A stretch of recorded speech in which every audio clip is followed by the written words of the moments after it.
Do you feel like you're doing everything you should be doing to get people to come to your church? Do you feel like you're representing your church? Do you feel like you've got a pretty good website? Do you feel like you've got a pretty good reputation among the community, yet people just aren't showing up, or not enough people as you think should be showing up? Maybe you are ready to receive 10 to 20 guests a week, but you're only getting a handful. Maybe you want to just get 5, but you're getting maybe 5 a month.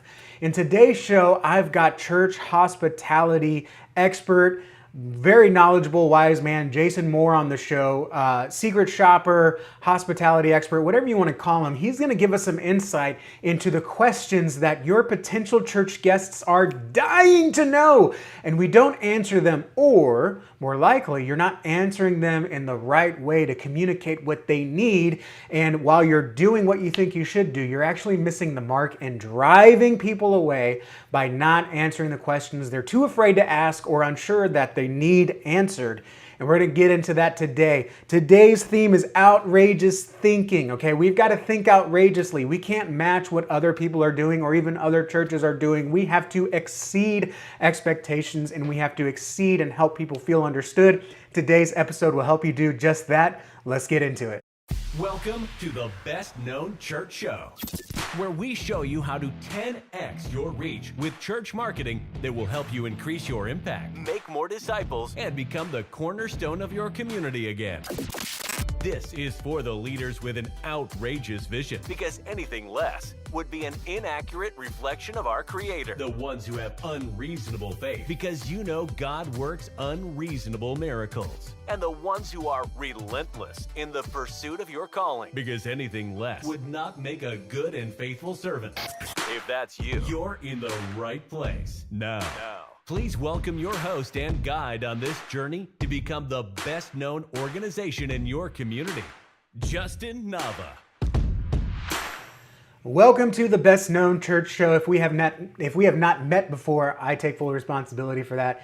My name is Justin Nava, founder of Nava Church Marketing, and I welcome you here to help guide you in the path to become better known and eventually the best known in your community, so more people can see how Jesus can be involved in their lives, and your church can be the guide to bring them to their full potential, their full calling, to everything that God is calling them to do. Look, when God is calling people to Him, whether they're in a new season of life or they're looking for a change or something devastating has happened into their life, they're going to do one of 3 things to find a church near them. Number 1, they're going to think of who they already know, who they've already heard of. This is what's so great about branding and advertising, in that you can reach people and be known by them before they even realize that they need you.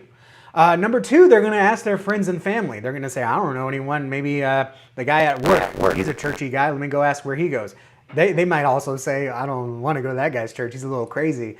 So then they go to number 3, they go to Google. They go to Pastor Google and say, what's a good church near me? We see search results, we've got some data on the back end. We see people searching for family-friendly churches near me, best church near me, churches that meet later on Sunday near me. There's a lot of ways that people are searching for churches, and if you are blessed to appear in front of them, they click through your website, and what happens too often, we can tell in the data when we look at the analytics of your websites before we get to them. What happens all too often is they bounce out. They come to the plan a visit page, they come to your homepage even, and they just leave without doing anything. Why is that? Today we're going to get to the core of why that could be, one of the reasons that could be, and I think after talking with Jason, our guest today, we'll talk more about who he is in a second. We will get to the root of what's missing on our websites, or what's being miscommunicated on our websites. We can't just answer the questions we think needs to be answered. We need to answer the questions that our potential guests need answered to come to your church. And if you don't find enough guests are coming to your church, if any at all, it could be because you're not answering the questions they're either too afraid to ask or unsure how to ask. Right? You ever in a relationship with someone, a friend, a family, coworker, and you know you want something, but you're not sure how to ask for it? Your church guests, potential church guests, are asking these questions each and every week. And today, Jason's going to help expand on what we need to answer, and more importantly, how we need to answer those questions. It's not enough just to throw information in their face, but to help them feel understood and help guide them to the logical and sometimes emotional decision that your church is best equipped to serve, man, best equipped. I should have eaten breakfast this morning. Best equipped to serve them and their family. So we're going to get into this interview, and I forgot to pull up the video, so give me just a minute here to get it pulled up, and then we'll watch this interview with Jason. This is a fantastic interview. Stick with it. We'll clip it out if you aren't listening to the podcast. You don't want to get all this information at once. One of the things that we love to do is we do this as a podcast and then we break it down into clips. So if there's a specific spot that you're like, oh, I love that, don't worry, a clip will be coming on YouTube. You can replay it easier and find that information better. So here it is. The questions that church guests are dying to know, to have answered, but are too afraid to ask, and what you need to say on your website, online, and in your branding and marketing materials to get them to realize, hey, this is the church for me. Let's get into it. With me today, I have the fabulous, amazing, one of the men in my life that I've gotten to meet on the conference circuit that I am so blessed to have known. And I pray that you will be blessed watching or listening to this. I have Jason Moore with me. Jason, welcome to the Best Known Church Show. For the people that haven't met you or heard of you, I take some responsibility for that. Tell everyone kind of who you are, what you do, and what you like to see. Sure. Well, Justin, it is good to be with you. So glad that we got to know each other on the conference circuit. My ministry is called Midnight Oil Productions. I do a whole lot of different things.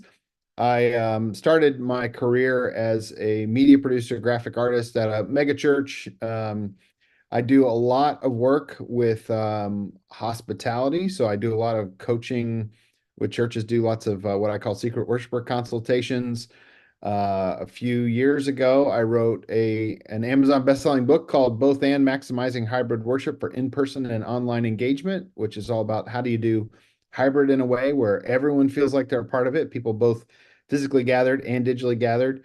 And then here recently, the last year or so, I have been doing a lot with AI. So I lead cohorts on artificial intelligence. I've got a whole day-long seminar that I offer on this, and I do workshops. And then I am 3/4 of the way through finishing up my AI book, which I hope to have done by March 1st. So that's me in a nutshell. A true Renaissance man, and I won't go into it, but there are even more creative outlets that you have that are just so impressive. Glorify God in everything that you're doing and the talents He's given you. I just, it's such a pleasure to have you here. So today we're going to be talking about the people that I like to call prospective guests. These are people that are in your community that, through whether they know you, are searching for spiritual solutions, or just feel they have a problem, or even totally unaware of you. There are people that could be a good fit to come and not just visit, but join your church. So I use the term prospective guest, maybe you use something different. But these folks have questions that not all churches are answering. And when we originally planned this, I think there's 5 big questions, but we'll probably just have time to get through 1 or 2, maybe 3 if Jason can talk fast. But we're going to talk about how we can answer the questions that they're either too afraid to ask or even just don't know that they should ask, to ultimately make it easy for them to come and connect with us, even if it's just online, I would say. And Jason, I had a very, I think this is very timely for me. I had a consultation with a church, and I'm trying to dig into their community, their culture, their people, the people they want to reach, the people they're equipped and designed to serve. And every question I asked, they kept turning the conversation on themselves. So they would say, oh, there's this kind of person in our community, and we like that we do this, and always this, always this. And I think that's a symptom. They don't realize they're doing it. It's a symptom of, we're so focused on ourselves and we assume everyone just wants to know everything about us, that we don't often think about what they need, what they want, what they think. So kind of introduce us to how we should approach people when we're looking to have them come to our church. Yeah, absolutely. Well, I run into the same thing you're describing all the time, and one of the things that I think a place that we miss a lot in the church is a lot of churches do these kind of first time guest gifts or visitor gifts or whatever you want to call them. And oftentimes those things are all about us and not about the people that are coming to hang with us. And so, you give them a coffee mug with your church's logo on it and an old newsletter and some old hardtack candy or whatever.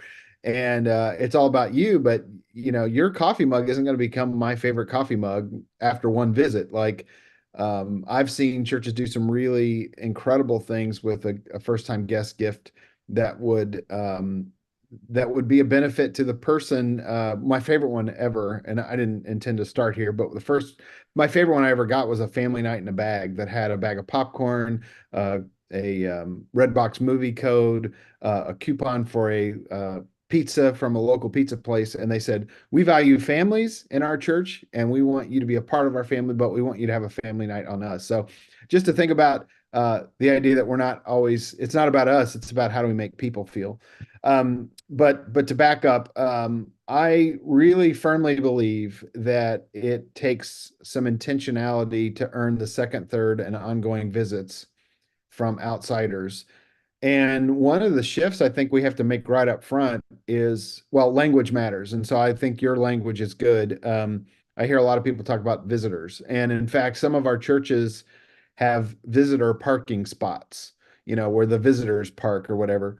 I heard, I think a mutual friend of ours, Greg Atkinson, say one time that the difference between a visitor and a guest is that visitors are unexpected and guests are prepared for, which I thought was a great insight. When you have a guest in your home, you clean up, you stock the fridge, you do all the things to prepare for them. When you have a visitor at your front door, somebody knocks on the door and you don't know they're coming, a lot of times you're not ready for them. And, for me, it's shutting the door to my office because my desk is a mess or whatever, or, whatever. But how can we be poised for guests before they arrive? One of the things I talk about in the training that I do on this, it's a full day training called Five Things Your Visitors Are Thinking But Won't Ask. I always start with the language that most people use and try to transition them into this idea of thinking of people as guests. Um, but I talk about the importance of moving from what I call transactional hospitality to relational hospitality. And what I mean is that when somebody walks in the door and you hand them whatever your print piece is called, your bulletin, your worship folder, your prompt, I've heard so many different terms for that thing.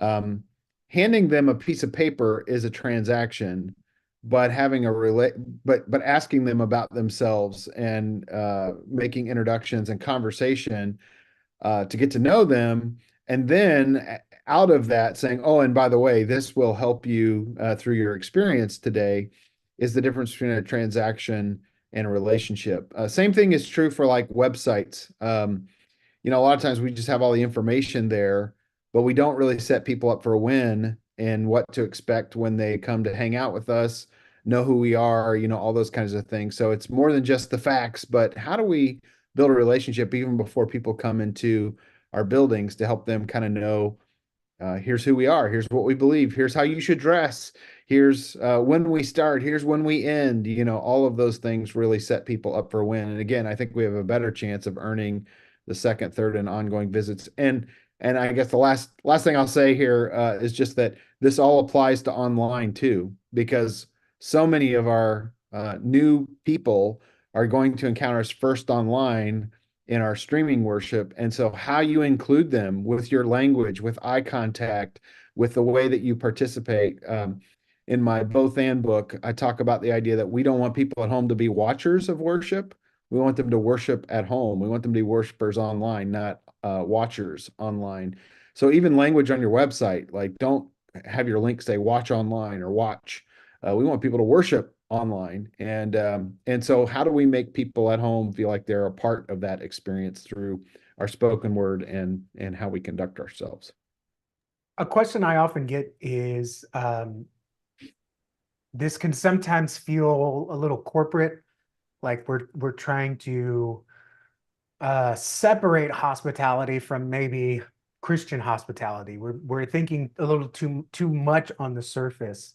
Do you see that as a hindrance or just an excuse or just us being selfish, like we don't want to do these things? How do you Yeah. address such a concern? Well, I think that by default, most churches are inwardly focused. They don't mean to be, but we like our people, and it's sort of like our weekly family reunion. And I often say that coming to worship, pre-pandemic, I would do about 25 secret worshiper consultations a year. So like about half the Sundays, I was in various churches all over the country. And then when COVID hit, believe it or not, I did 90 the next year because everyone was online and I could do them online and in person. So I always say I'm as holy as I've ever been after doing 90 worship services in the same year. But I have experienced the reality that sometimes going to church as a guest feels like crashing someone's family reunion. And everybody knows everybody, and everyone knows the shorthand. And I've gone into places where I went into a church one time in the Virginia Beach area, and I walked through the doorway, and this woman saw a man in front of me, and she's like, "Oh, it's so good to see you." And she gave him this big hug, and you're so happy. And then I'm the next person in line, and she just hands me a bulletin without saying a word to me, and just that was the entire interaction. Like, here, I got to give you this piece of paper. And then I walked forward, and I heard the next person come in behind me, and I saw another reaction that was very much like, "Oh, you're here. It's so good to see you." And so it really does matter in the way that you perceive what's happening. So I do think that there are some folks that use the excuse that whatever excuse they may use. There are lots of excuses, but that this is too corporate, or that we don't need to. I have a friend who's passed away, but who wrote a book about basically doing hospitality the way Disney does hospitality. That we want to create at Disney.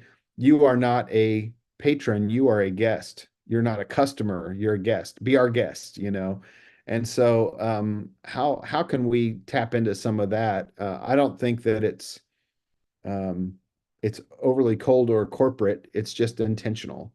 So intentionality matters a whole lot. I like the example of the family reunion because I think many of us have married into a family and you've got to go see family that your spouse has only seen twice in their life. And now you're meeting this person for the first time ever and you're just sitting in the corner. It can also feel like, especially if you feel like an outsider already, Yeah. like you're walking into Dodger Stadium wearing a Yankees jersey. Yes. You're like, these people, like you said, have their lingo. I think that's very apt. So one of the things that you talk about is addressing some of their questions, and they may even be what I would call subconscious questions. Like I know my wife is going to check out a restaurant's website before she goes, Yep. and she may not even be able to tell me what she's looking for, but she'll know at certain points when she's comfortable going. So, like one of them might be a kids menu. Yep. Another one is macaroni. If it's a barbecue place, they got to have macaroni and cheese, or she's not going. So, I think there are some things even subconsciously that that people are looking for, but also things that if they don't see, it's an obstacle. It's like God's going to bring them to church in spite of that, where we should be working alongside that. So, Right. so tell me what's the first thing that you see a lot of churches are missing the mark as far as answering these Yes. questions that potential guests have. So the first question that I always address is, where am I supposed to go? If you're gonna show up at church in person or you're gonna show up at church online, you got to know how to get there. So there are two doorways into every church now. I always say that every church, I would venture to guess that it's every church now, after the pandemic hit, is now multi-campus, meaning that you have two venues. You have your in-person venue and your online venue. You have an online campus and you have a physical presence.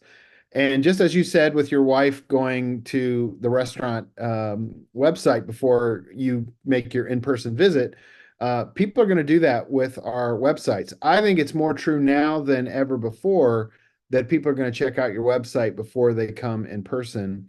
And so there are a few priorities that I like to focus on when I think about helping a church become more guest friendly.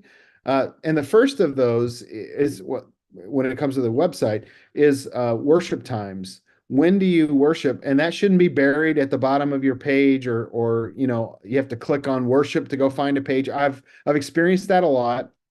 But more important than that is, how would you describe your worship to somebody on the outside? I guess I shouldn't say it's more important, but closely tied to the importance of when do you worship is, what is your worship? And sometimes we use these words that are very insider that we don't think about outsiders not understanding. Like we may say traditional worship or contemporary worship or modern worship or whatever the case may be.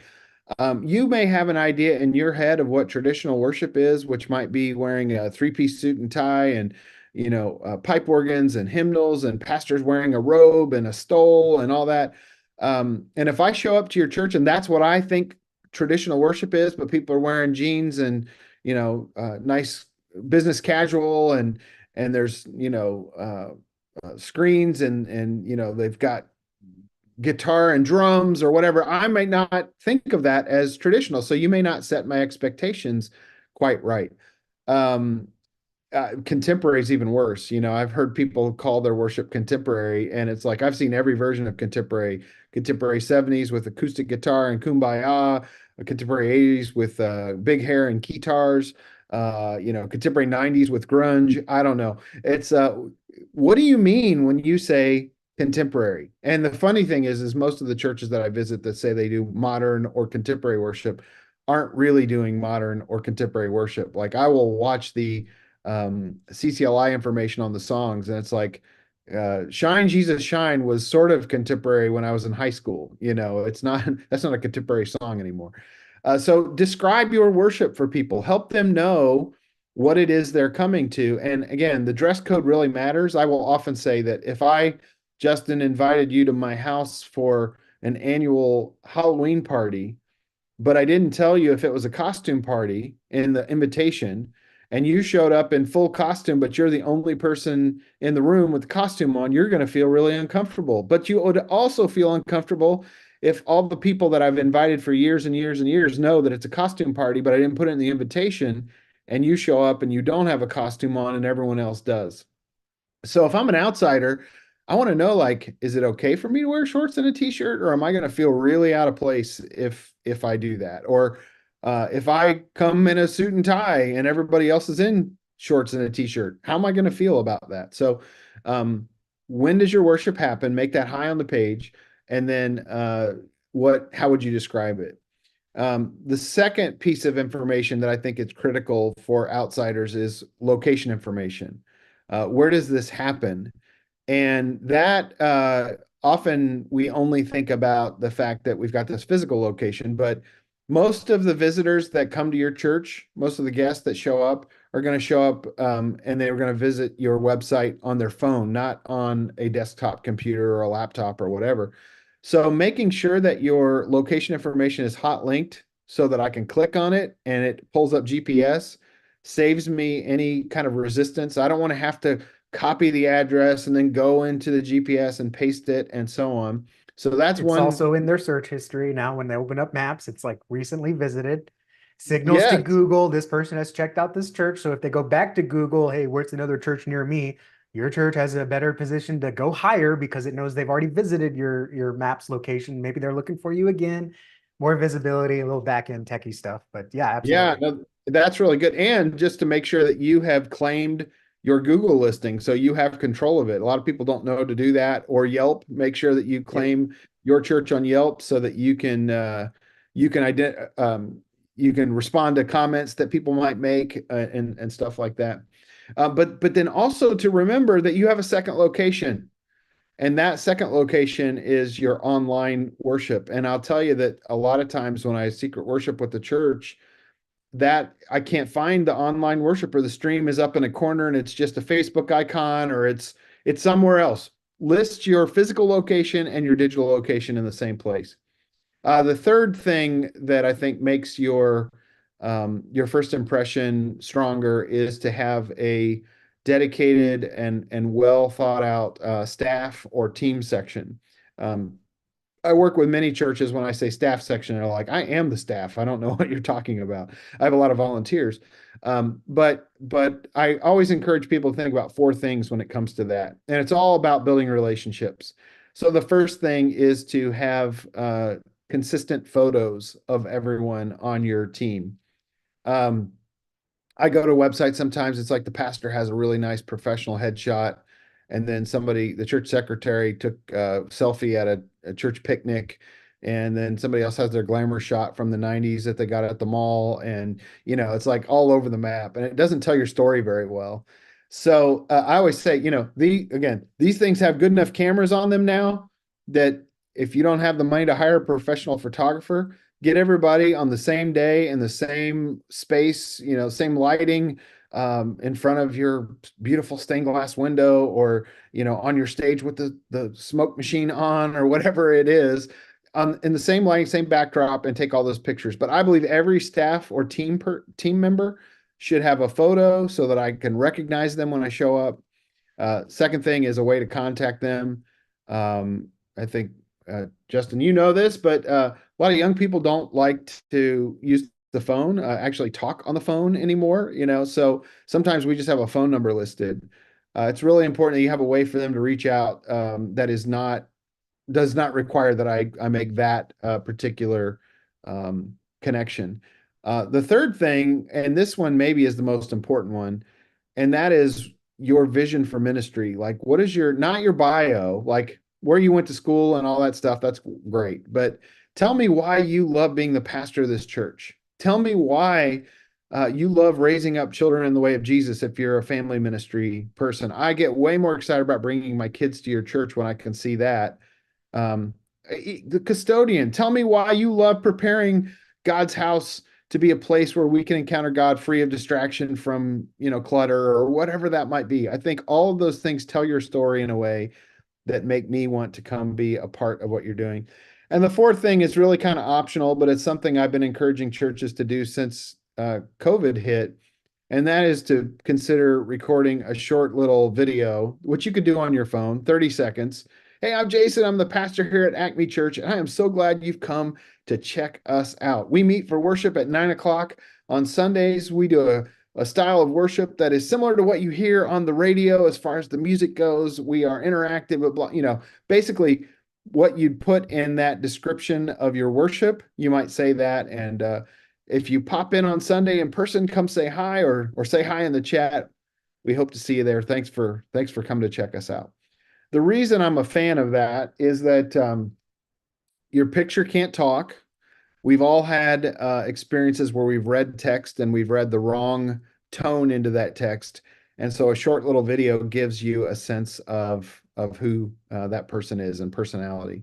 And then the last thing that I just encourage churches to think about on their digital front door is what are you up to? Like, accurate and up to date makes so much sense and is really important.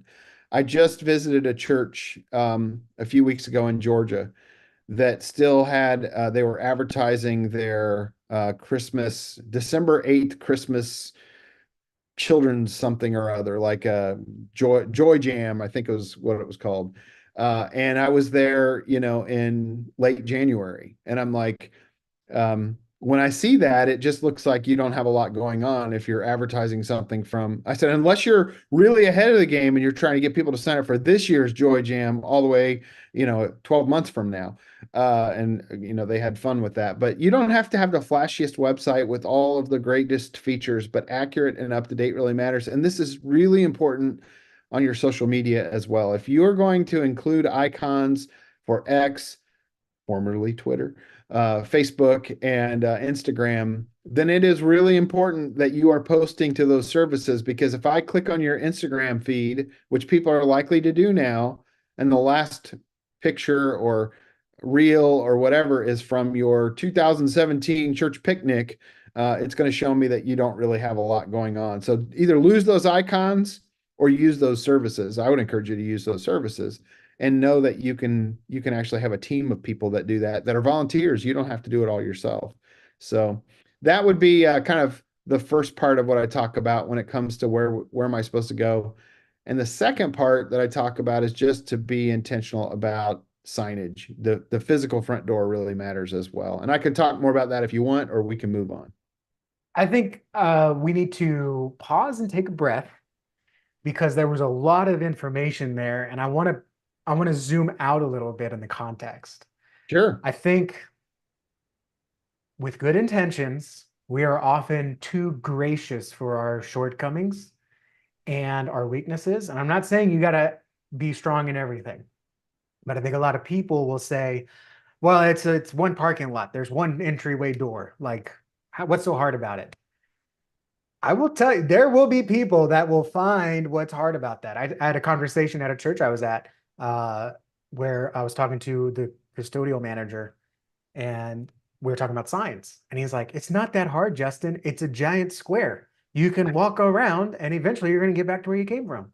And I said, can you tell that from looking at the building? I think we've all, I keep saying I think we've all, but I talked to many people. For some reason, this is a huge, you tell me if you see this too, Jason. For some reason, churches oftentimes have two disconnected upstairs, like two second stories, Yes. where we literally took my daughter to a new Wednesday night program with her friend, and her friend's mom was walking me through the building, and she was like, "Now they go upstairs over here, but don't go up that stairwell because you can't get to where they are." I'm like, "Oh, it's so frustrating." And again, we would look at it like, well, there's one parking lot. It's not that hard to park. Well, what about Sunday mornings? Is there a traffic Yeah. jam? Are all the good spots taken? Is there a spot that you're trying to save for the old folks? You got people parking in the grass when there's still parking spots. There's nothing wrong with the parking spots. Like, that's a little difficult. How early should you get there? I mean, what should where should I go once I go in there? Like a lot of that is things that we subconsciously think about for other organizations and businesses that we frequent, which, by the way, you had mentioned people visiting the website before going to church. There's actually a stat, I can't remember, I don't think it was Barna, uh, where they said 80% of Mhm. people before they visit a church will go to the website. So four out Yeah. of five people. So if you're not thinking about them, we spend all this time and energy on our landscaping, on our signage even, and our welcome process, but we're ditching four out of five people because we haven't looked at our website. That's a whole separate thing. Yes. But even when even when we take my dad to a new restaurant, first word out of his mouth is, "What should I wear?" Because I Mm. guess sometime in the past I invited him somewhere and he was wearing shorts and it was a business casual place. I don't know. He just seems to ask that a lot. Something happened to him. But then the second thing, and it's become more frequent, and I just realized this as you were talking, Jason. I'm realizing now, whenever we take him to a new restaurant, and this is my dad, he's 63. Okay. So he's in his early 60s, so he's not a young gun. But whenever we go to a new restaurant, or first time for him, he's always repeating back to me the menu that he looked up ahead of time. Ah. And that generates some excitement for him. It's a Hmm. place he's never been to. It's food he's never tried, but he's like, "Hey, I looked up this Cuban steak and it sounds really good." And I looked and saw what other how they prepare it, and I saw a YouTube video on how they do that. And I saw on Instagram that he did that they do it this way. And the chef, I took him to a Mexican restaurant. It was a little more of an uppity Mexican restaurant, but he was telling me like about the chef's life because they have a section about how she grew up on a cornfield and fell in love with corn, and then they don't have flour tortillas at this restaurant. It's all corn tortillas, but they're the best. Yeah. And he was telling me all these things from the research he did. And now, did he research ahead of time? Did he go in there thinking, I need to know where this chef came from? I need to know what they have on, like, he's just looking at what's possible and it gets him excited for it. So it can be for churches to flip the switch on that. It's not so much, I need to know this before I go, but or even what to expect, but it can even get them excited about things. If I see secure kids check in, all right, all the doors are locked, and this is the only way to get in the kids area. I like that. And that's Yeah. something that makes me feel safe. And it's not just what to expect. It subconsciously is almost like they've planned ahead, they've prepared ahead, they're safe and secure. Now, some people will think, well, what happened that they got to do this? But I think that's extreme. Yeah. Um, so it's really about showing, like you said, you're our guest, not a visitor. Like I'm gonna clean for a guest that's gonna come and stay at my house, different than I'm gonna clean for a contractor who's gonna come fix my dishwasher. Yes. So a visitor is someone that has to be here. A guest, I think, is someone that we want to be here. And Right. if we keep treating these people as passerbys, as, hey, glad you're here. Now let me go talk to someone else for 30 minutes because I'm more glad that they're here. Okay, get off my soapbox. But I think that's so huge. And just anything that can feed into that. So when they come, it's not, what do I do now? It's, oh, okay, I'm actually looking forward to this. I have one more question for you, Jason. You said uh, when you do online, you post your online service or whatever. You said don't you try to avoid watch now, but like worship now. Could that be insidery language? Like what's going to happen? I'm going to click worship now. Am I going to be listening to Spotify tracks? Think, do people know to expect an online service or what Yeah. do you think about that? Because I do get what you're saying on the watch now. I'm thinking on the back of my end, click-through rates. Would as many people click worship now versus watch now? I'm just Yeah. curious about that. Yeah. Well, I think that if you are describing what you do in person as worship, then you are indicating that you think people understand what worship means, Mhm. which I think that if I say worship in person and worship online, to me that's fairly clear. I don't think that I think it's very unlikely that we're going to have a lot of people who are not churched people coming to a church website looking to watch worship and that be the thing that throws them off. I do think that when you're on YouTube and things like that, you don't even have to think about how you describe it, except that when you're using language in worship, I do think rather than saying, "Hey, if you're watching at home right now," we let's say if you're worshiping at home right now, because watching is passive and worshiping is active. So we want you to be an active worshiper with us in this moment, or even if you're worshiping at a later time, we want you to worship with us rather actively worship with us rather than passively watch. So I think I get what you're saying. I actually did a review yesterday for a church for looking at their website, and they had a button that said watch, and it was kind of their archives. It wasn't their live stream, and I sort of can see. I have less discomfort with the idea of watch when it's an archive, but even still, I think that watch previous worship or worship with previous services, or I don't know. I don't have the language developed in a way that's boilerplate at this point, but I do think that our language matters, and so we want to be intentional with that and whatever it is that we're saying. So certainly What do not a you deal what do breaker. you think about a time button? So we've got the worship banner, live service in 2 hours. Click here to watch Yeah, live. yeah, What if you could have the button, like say you got two buttons, plan a visit and worship online now. What if those buttons just disappeared and it was just, hey, worship is live now. Click here to yeah. watch, click here to worship live. And Right. then maybe afterwards it's watch now, watch a previous service. Because some Yeah, people in our data, they're clicking to preview a service. They're not really clicking to worship, they're clicking to preview a service throughout the week. yeah, But Sunday yeah. morning or whenever your services are, could be a different story. I don't know. What I do you think of I that?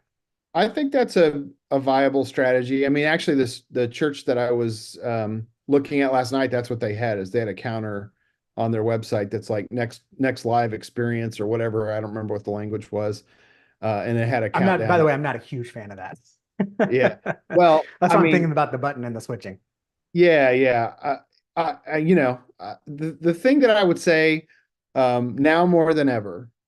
COVID did us this wonderful favor in a way. There's lots of bad things about COVID, but it made experimentation something that I think more churches are open to than ever before. I think that COVID made the church more malleable. Yeah. And so people can try new things and they get a lot less flack because we came so close. We came this close to like losing church, for a minute. And when we all had to go online, whether that was on a smartphone or a nice camera setup or an iPad or whatever it might have been, we had to experiment and try all kinds of new things. And so I keep trying to encourage churches not to lose that spirit of innovation that we had when COVID hit. People are starting to settle kind of back into their patterns and they're losing that. There's a great quote that I quoted in my book. A man named Clay Mathiel, who is from the Dayton area where I live, Dayton, Ohio. He was the CEO of the Imes Pet Food Company, and he has this great quote where he says, "The only difference between a groove and a rut is how long you've been in it." And I'm like, that's a great way to think of it, that COVID forced us into a new groove. But if we stay in that groove and we only do what we did back in 2020 or 2021 and we stay there, then we get stuck in that. And then it's a lot harder to get out of that rut than it is to find a new groove.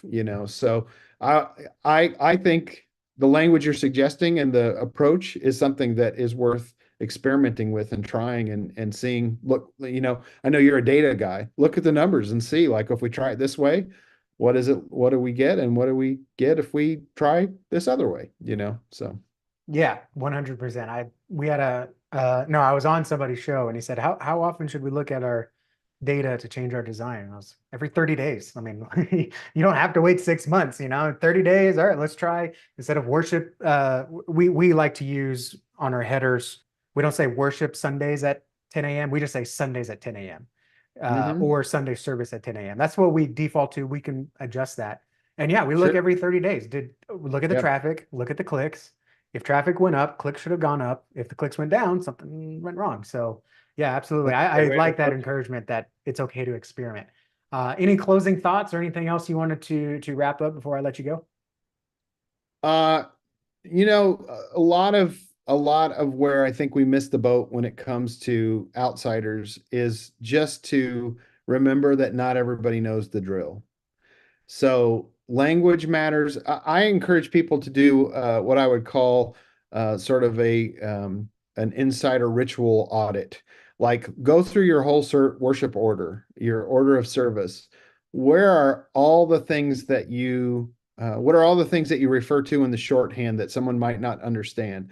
And you can be in a church that really does hospitality well and miss it. Like, I visited a large church in Charlotte a few years ago. Well-known church, Transformation Church. You may be familiar with Derwin Gray, and man, hospitality was like on point. The entire thing was incredible. And their name is Transformation Church. And so at the end of worship, they said, "All right, Transformation Church, are you ready?" And I'm sitting there as a visitor, like, "Ready for what?" And they're like, "Are you ready?" I'm like, "What? What's about to happen?" And then the person said something. I don't know what he said, but he's like, "Transformers roll out." And that's the way they ended their worship. But everybody was saying it together in unison. Well, I don't know what it was, but all they would have had to do to make that something I could participate in is to say, "We have a little ritual here every week. We end our worship by saying, we serve an awesome God. We go to the world. Whatever the thing is. Transformers roll out. Are you ready? Let's do it together." Or, put it on the screen, whatever. Um, and then I'm not, I mean, I almost fell out of my chair because everybody's yelling this thing, and I just felt like a complete outsider in that moment. And so intentionality, thinking about where are those things that we say. I have done a lot of work in the United Methodist uh, church, and that's been my tribe for a long time, but I did not grow up in that tribe. And I remember one Sunday after they read scripture, this is common in a lot of Methodist churches. People will say, "The word of God for the people of God," and then all the people, the congregation responds, "Thanks be to God," right? Well, the first time I just heard, I'm like, "What was that? What did they all say?" And it took me, 4 visits to figure out they're saying, I thought, "Thanks be to Todd." Who's Todd? By the time I got to the 4th visit, I'm like, "Oh, thanks be to God. Now I can say it too." So just to think about being intentional. And the very final thought I'll just say here is just to remember that post-COVID, as online worship has become more important than ever. I have a lot of people telling me that people worship online first. They'll worship with you 3 or 4 times and then they'll come in person. Know that it's a vehicle to get new people in. I mean, true worship can happen online, but like you said, some people are kind of previewing or they're testing the water. I'd say it's the taster spoon for in person. But remember this is the kind of final thought, and that is that now people worship with us in 3 ways. And if you're not intentional with your hospitality, you will lose 2 of the 3 groups, and 2 of the 3 groups are really important. So the 3 ways that people worship are right now in the room, right now online, and later online. And most of our language, most of our focus is on the people right now in the room. We'll say, let's stand together. Nobody in their hotel room, nobody in the nursing home, nobody on vacation. Nobody is standing when you tell them to stand. And by saying, let's stand, you actually are saying you don't really matter as much if you're not in this room because all my language or the offering plates are coming by right now. Somebody going to knock on my front door and bring an offering plate? So I'm not saying don't say stand, but instead you might say, if you're in our physical space, I'm going to invite you to stand. If you're worshiping with us at home right now or online, find a posture that allows you to fully participate in this moment. Or let's stand in body or in spirit, because in spirit includes those who are worshiping right now at home and later online. And then even with your rituals, to sort of figure out, how do we do this in a way that somebody at home, if you're giving is an act of worship, so when the plates come by, you can also give in the chat or at the link that we put on the screen, the QR code or whatever. And then the last bit of this is just to remember that things like prayer, if you want to encourage everybody to be a participant in your worship, don't just say, if you have a prayer request in your, don't just say who has a prayer request and have them yell them out from the room, right? Or put them on a card and pray for them. You can put them in the chat and then actually have somebody that says, we have Justin with us who's worshiping online, and he says he wants prayer for his friend who isn't feeling well today or whatever. That you can include everybody in the worship that you do, and that's good hospitality, and that will earn you future visits from guests who might not physically be with you. So lots more we could say, but we'll end And it we there. live in a time of instant gratification, but also instant communication. And pastors, if you have not done this already, and I'm not saying you have to, go to Instagram Live, go to TikTok Live, go to Facebook Live. You'll see people you've never heard of that are young people. I'm like even under 18 that have thousands of followers, and they tune in and they're excited to watch this person live because if they say something in the chat, they get a response. And you can even go to Twitch, where they have even tens of thousands of people watching. And even though there's 100 comments a second, the host of the Twitch channel can look and say, oh yeah, that's a good question, gamertag49. And I don't think it's this. But also they have moderators that are watching the chat and Yep. will talk back and answer questions. Someone will say, hey, I can't get this video to work. And it's like, even the Twitch host might say, hey, mods, can you help out this person? And that's a different culture thing. But what I'm saying is, people almost like they expect you to have a website. They expect you to have certain things at church. Well, we're getting into the era of expectations during a live service. And at my church, this would be 2017, 2018, we started manning the chat. Someone Yeah. was always watching the chat, even if they were at home.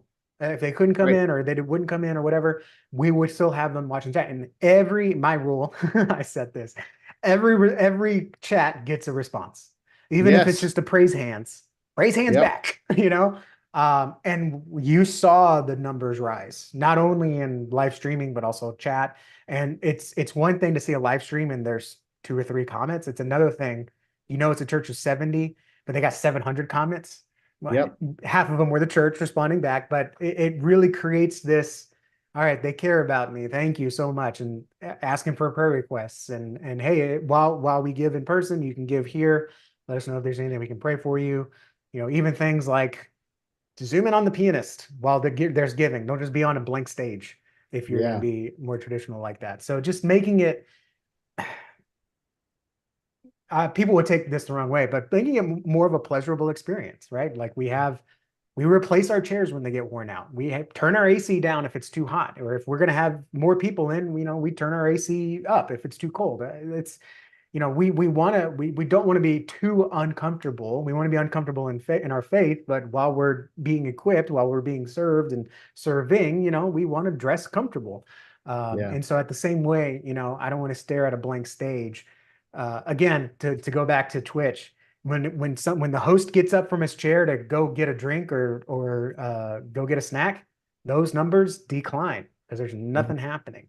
So the last Yep. thing I want is for your giving during giving time, people leave because he just left a blank stage, or pastor Right. walked off to go pray with someone and there's nothing for me to do. So it's a long-term shift. I think this requires a long runway. This isn't something, Jason, that you expect people to just turn on in an No. instant. Just Nope. iterate long term, and you won't do everything. We didn't do everything at my church, but one thing we did was respond to every chat, and God was glorified, and He blessed people through that. So thank you, I'm, Jason. I'm If anyone has any questions or wants to connect with you, or even get them to come look at your church or speak at your church or their conference or whatever, where can people connect with you? What's a good next step for them? yeah. So like Midnight Oil Productions is my ministry, so you can find me at Midnight Oil PROD on Twitter and Instagram and Facebook.com/Midnight Oil Productions, MidnightOilProductions.com. And then also I'll just put a little plug in here. I this book, Both and Maximizing Hybrid Worship for In-Person and Online Engagement, really does go into a lot of strategies for how to do hybrid well, but also to think about hospitality. And I'm so glad you said the thing about the chat, Justin, because it is sort of like, hey, you got your copy, but I got your book right here. It's always on top of my book pile because I'm always referencing it. but it is our new digital welcome area. It's our new lobby. It's our new in an old school church. It's your narthex. It's where we greet people. And I think you're right. It's a long-term change that we've got to lean into, and we don't have to do it all at once. But intentionality is the name of the game. Let's be intentional about earning the second, third, and ongoing visits from folks, and it'll make all the difference. All right. Thank you, Jason. Hey, thanks for having me.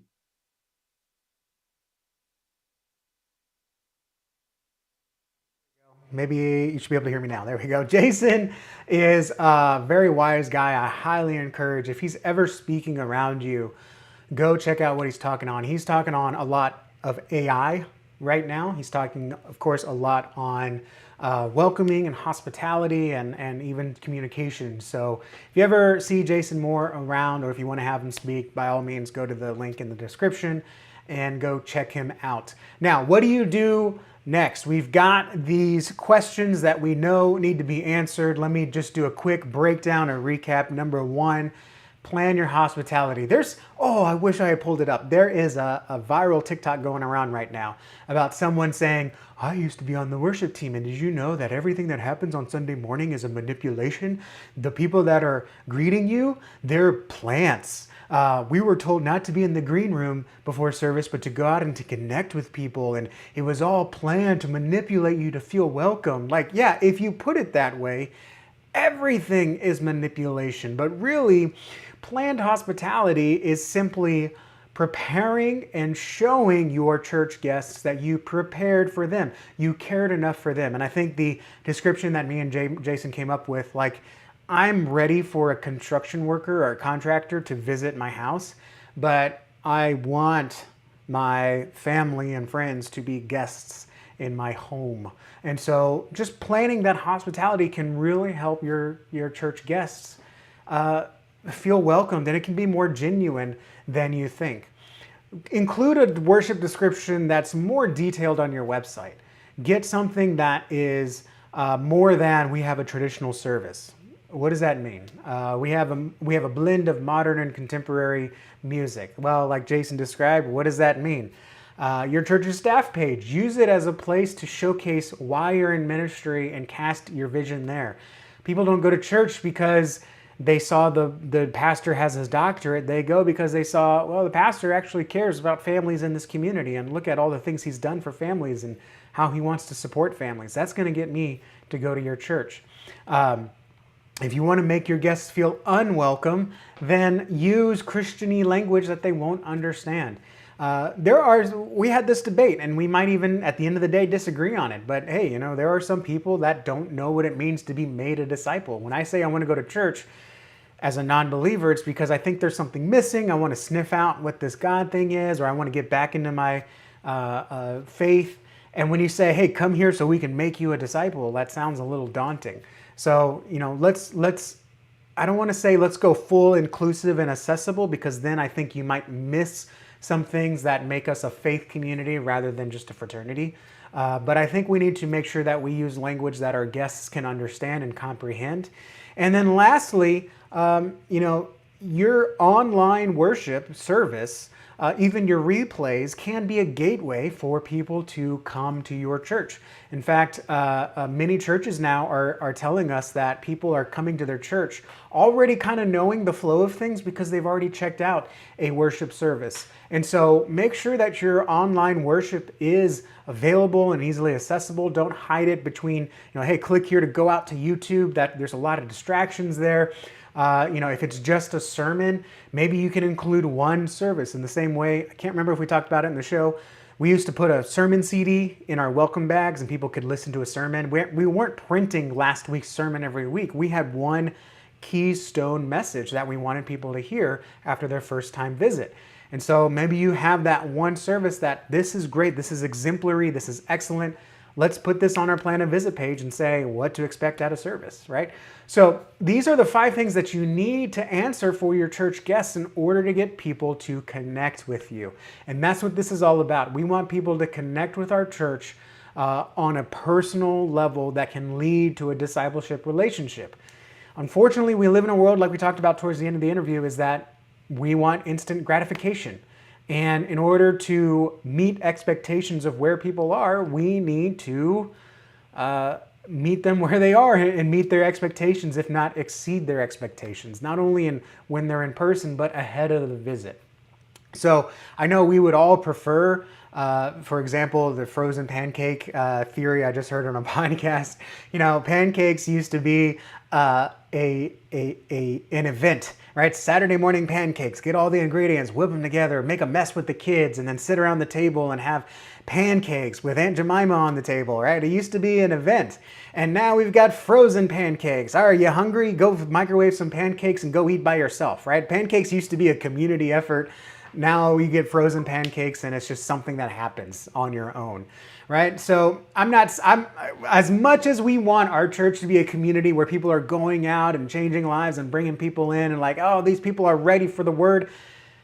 Right now we live in a microwave pancake culture, and you may be making pancakes in your church. Oh, I'm hungry now. But some people are looking for like, what's accessible? What can I get right now? And it may not be ideal, but if you can answer these questions ahead of time on your website through your online worship, that can feed them just enough to say, this was good, but I bet if I went and joined them for in-person pancakes, man, someone's getting so offended by this. My wife hates when I make food allegories or allusions or examples, but I hope you get what I'm saying.